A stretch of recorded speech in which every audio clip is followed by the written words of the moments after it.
J'ai écrit ce petit film dans le but d'aider mes collègues maîtres nageurs, les moniteurs sportifs de la FFN et les professeurs des écoles à appréhender les premières étapes de la construction du nageur. J'ai choisi cette formulation de préférence à apprentissage de la nage. Nager, c'est se déplacer sur l'eau. Apprendre à nager est logiquement perçu comme l'enseignement d'une gestuelle de déplacement.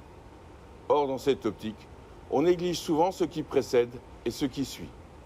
L'objet de ce film est précisément ce qui vient avant. Les leçons de natation commencent encore trop souvent dans une zone où l'enfant a pied.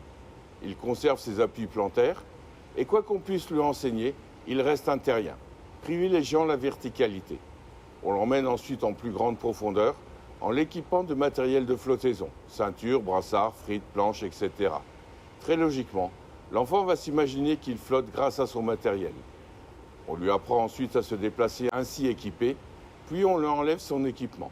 Très logiquement, l'enfant va s'imaginer qu'il flotte du fait de son déplacement, puisque celui-ci lui confère une portance. Et ça marche. On peut ainsi apprendre à nager et même amener le nageur jusqu'au haut niveau de natation. Pourtant, ce nageur utilisera toujours inconsciemment une partie de son énergie pour rester en surface, au lieu d'employer toute son énergie à avancer. Or, un humain flotte. Il flotte quel que soit son âge, son sexe, son embonpoint, la couleur de sa peau, etc. Il flotte plus ou moins bien, mais il flotte. Il flotte sans matériel, du simple fait de sa densité, pourvu qu'il ait les poumons pleins. Et c'est cela que l'élève doit apprendre avant toute autre chose. C'est cela qui lui permettra de s'affranchir de la peur de l'engloutissement. Il va ainsi rapidement évoluer en toute confiance dans le milieu liquide et à partir de là, s'initier très vite aux techniques de nage. Ce que je viens d'évoquer, c'est le corps flottant. Un concept développé par Raymond Queteau au début des années 1970, mais encore aujourd'hui, trop largement ignoré. J'ai eu la chance de participer à un stage de formation animé par Raymond à la fin des années 1990. Il était question de bébés nageurs et je n'étais pas encore maître nageur. Je n'ai appliqué l'enseignement du corps flottant que pour des bébés auxquels il n'était pas possible d'apprendre des mouvements immédiatement après. Je suis devenu maître nageur 20 ans plus tard et personne, ni au centre de formation, ni dans la piscine où j'apprenais mon nouveau métier, ne m'a parlé de corps flottant ou de Raymond Queteau. J'avais gardé en tête cette notion qui me paraissait incontournable, mais que je mettais bien mal en œuvre, n'ayant pas compris toutes les implications. En 2020, j'ai suivi la formation nationale d'instructeur du plan d'aisance aquatique, initiée par la ministre des Sports, Roxana Maracineanu, dont la pédagogie et la didactique sont largement inspirées des enseignements de Raymond Queteau. J'ai immédiatement adhéré à cette démarche, enseignement sans recours à des dispositifs de flottaison, dans un bassin permettant l'expérience de la profondeur. Je l'ai mise en pratique dans les piscines où j'ai travaillé. Et là, j'ai enfin compris les tenants et les aboutissants du corps flottant.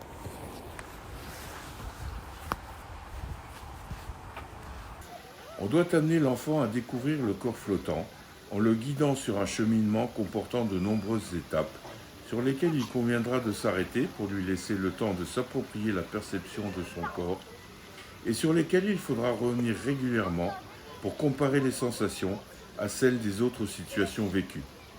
Les déplacements au bord, en multipliant les manières d'évoluer, amènent l'enfant à découvrir que le corps flotte et à se tenir de manière moins ferme. C'est un cercle vertueux. Plus il découvre la flottaison, plus il va relâcher la prise sur le bord. Et plus il relâche la prise, mieux il va ressentir la flottaison.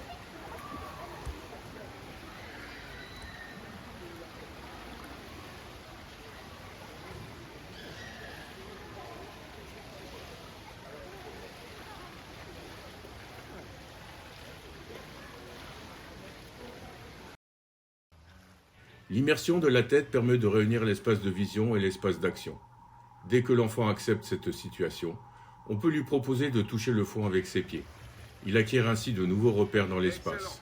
Il découvre que la piscine est un milieu fini et non un abîme sans fond prêt à l'engloutir. Cette tâche peut aussi amener à la première expérience de la remontée passive.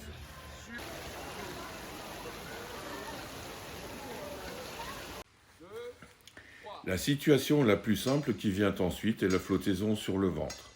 Pour l'appréhender sereinement, l'enfant ayant déjà appris à immerger sa tête peut s'entraîner à augmenter la durée de l'apnée. Cette situation peut être abordée sous forme de concours. l'émulation donnant envie d'aller plus loin.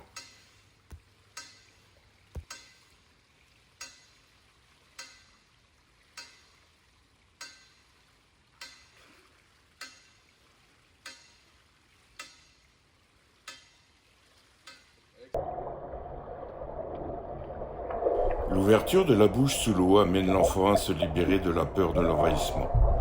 Si la tête est en position horizontale, l'enfant constate que l'eau n'entre pas dans sa bouche. Si la tête est en position verticale, l'eau entre dans sa bouche, mais pas dans son corps.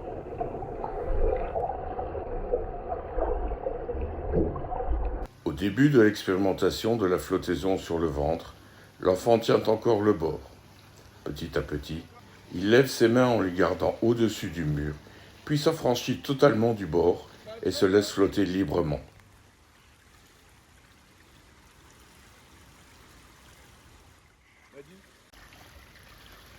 De la même façon que pour la flottaison sur le ventre, l'enfant aborde la flottaison sur le dos en tenant encore le bord, puis s'en libère progressivement.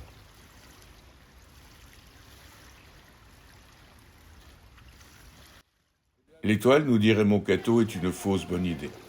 En effet, l'écartement des bras et des jambes par rapport à l'axe du corps stabilise la position à plat sur l'eau. Or, les rotations autour de l'axe longitudinal sont essentielles pour l'apprentissage des nages alternées, crawl et dos crawlé. C'est pourquoi il faudra proposer à l'enfant la flottaison en aiguille, jambes et bras dans le prolongement du corps, pieds tendus et mains relâchées, afin qu'il vive le déséquilibre longitudinal et apprenne à le contrôler. Les bras dans le prolongement du corps déplacent le centre de gravité vers la partie antérieure et le rapprochent ainsi du point de poussée d'Archimède, ce qui évite la descente des jambes vers le fond. De plus, l'extension de la colonne vertébrale entraîne une augmentation du volume du corps qui accroît sa flottabilité. Pour faire l'iceberg, l'enfant se laisse flotter en position groupée, genoux tenus sur la poitrine. Cette situation pourra ultérieurement être proposée à nouveau, comme suite à une chute arrière.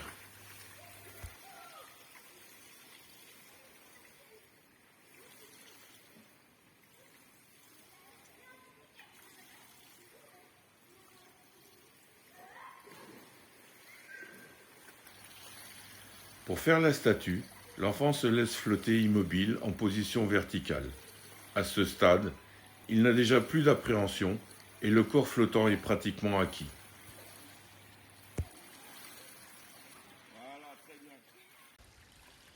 Le but de la sustentation est de se maintenir sur place en gardant la tête hors de l'eau par des mouvements des bras et des jambes, calmes et maîtrisés, sans agitation.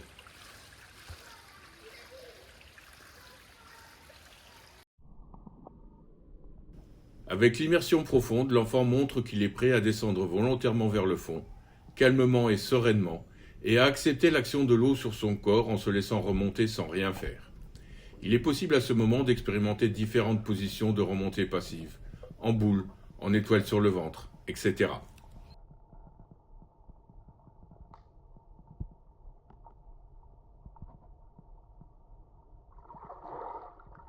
Lorsque l'enfant est prêt, il saute, corps tendu et vertical, afin de s'immerger profondément tout en maîtrisant l'orientation de son corps.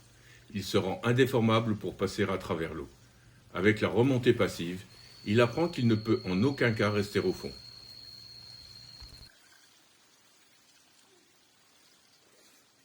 Parfois, l'enfant n'est pas prêt à sauter.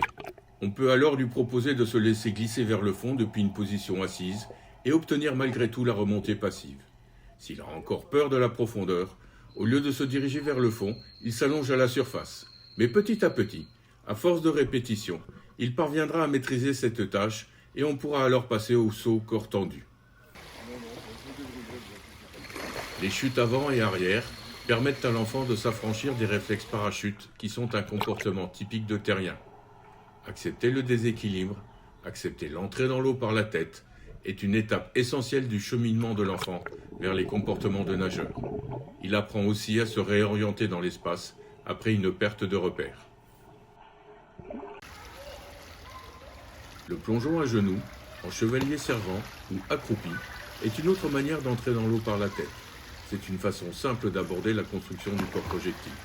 La tâche consiste à se laisser glisser passivement le plus loin possible, ce qui conduit à l'alignement du corps sur la trajectoire.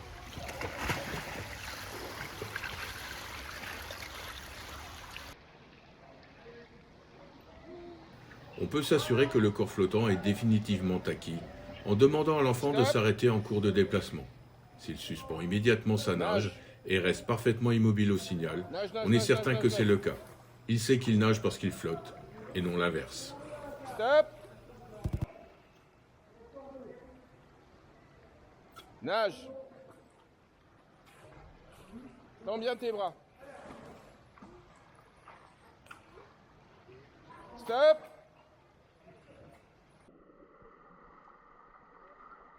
Je l'ai dit en introduction, le corps humain flotte pourvu qu'il ait les poumons pleins.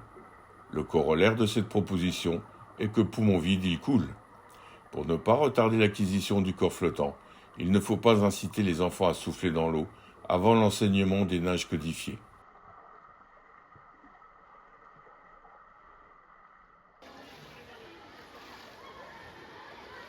En conclusion, je dirais à la suite de Raymond Queteau que le corps flottant comporte un élément physique résultant de la poussée d'Archimède, un élément physiologique lié à la perception du corps différente dans l'eau, et surtout un élément psychologique qui consiste à se libérer de ses peurs et amène à accepter passivement l'action de l'eau sur le corps.